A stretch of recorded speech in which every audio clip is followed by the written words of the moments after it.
Hello everyone, welcome back to my channel.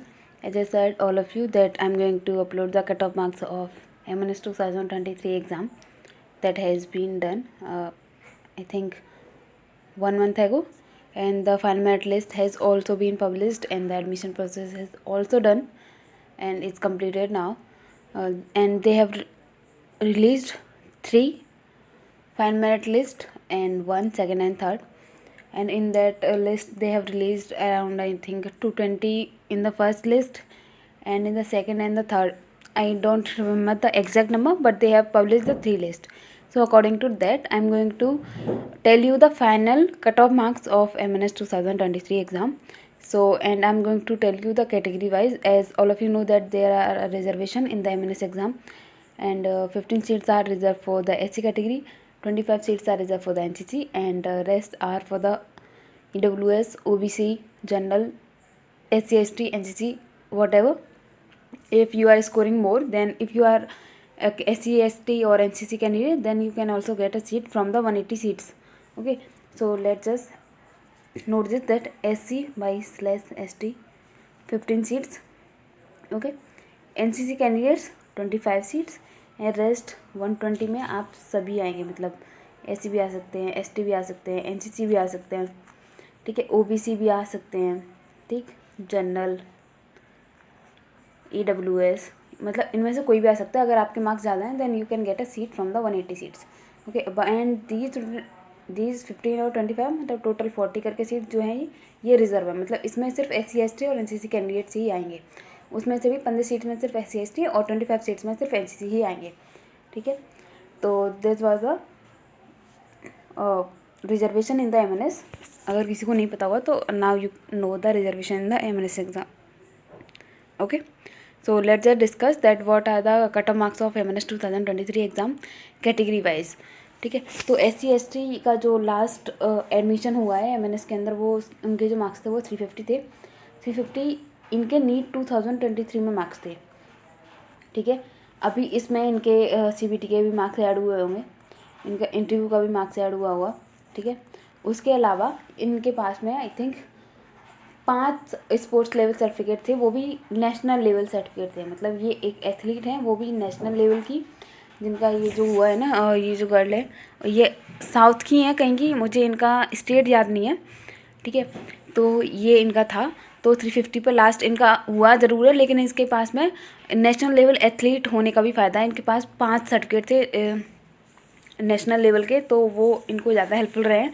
Plus इनका NEET का score, CBT का score और इंटरव्यू का स्कोर. ठीक है, तो लास्ट इस तरीके से जो लास्ट एडमिशन हुआ है वो 350 पर हुआ है. ठीक है, लेकिन इसके पास में 5 नेशनल लेवल सर्टिफिकेट भी हैं, ये भी ध्यान रखना. ठीक है, देन आते हैं OBC जनरल और EWS के लिए. तो OBC जनरल एक लड़की है जिसका 469 पर हुआ है. ठीक है, और उसको RNR मिला है. वो यादव थी, OBC कैटेगरी की आते हैं, but as all of you know that the OBC general और EWS के लिए कोई भी वो नहीं है रिजर्वेशन, तो एज अ जनरल ही ट्रीट किए जाएंगे. ठीक, ये 493, ये भी अक्षमा करके इनका नाम है कुछ, एंड बस मुझे इनका सरनेम नहीं बताया, तो मुझे नहीं पता कि इनकी कैटेगरी क्या है, बट इसका 493 पर हुआ है. एक ये जो है प्रियंका यादव करके, इनका 495 पर हुआ है, एंड ये भी यादव OBC कैटेगरी के अंदर ही आते हैं. तो एज ए जनरल मतलब तो OBC जनरल और EWS का सेम ही कट ऑफ रहेगा, तो इन लोगों का हुआ है. एंड इनका जो हुआ है वो थर्ड फाइनल मेरिट लिस्ट जो आई थी उसमें हुआ है. मतलब पहली लिस्ट में तो सारे के सारे बच्चे जनरल, OBC और EWS वाले 500 प्लस ही थे. ठीक है, अब थर्ड मेरिट लिस्ट में अब यहाँ पर ना कुछ ऐसे भी बच्चे हैं जिनके 500 थे. ठीक है, 510 थे या 530 थे. ठीक है, या 498 थे, बट उन बच्चों का नहीं हुआ है. तो उनका रीज़न पता है क्या हो सकता है? उनका रीज़न हो सकता है कि उनके शायद CBT में मार्क्स कम हो.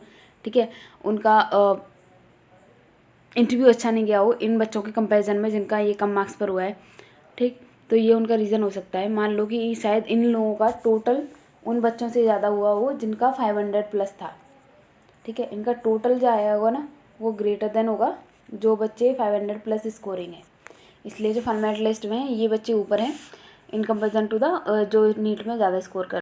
तो ऐसा बिल्कुल नहीं है. अगर आप नीट में ज़्यादा अच्छा स्कोर नहीं कर रहे हैं, अगर आपका नीट का स्कोर 5-10 मार्क्स का आगे पीछे होकर भी ऐसा हो सकता है कि जैसे मान लो किसी के 500 प्लस हैं 500 मार्क्स है, किसी को 480 मार्क्स हैं, तो ऐसा ज़रूरी नहीं है कि 500 वाले को ही एमएनएस की सीट मिले, 480 वाला भी सीट वो ले सकता है और उसका सीबीटी और इंटरव्यू अच्छा गया होगा तो।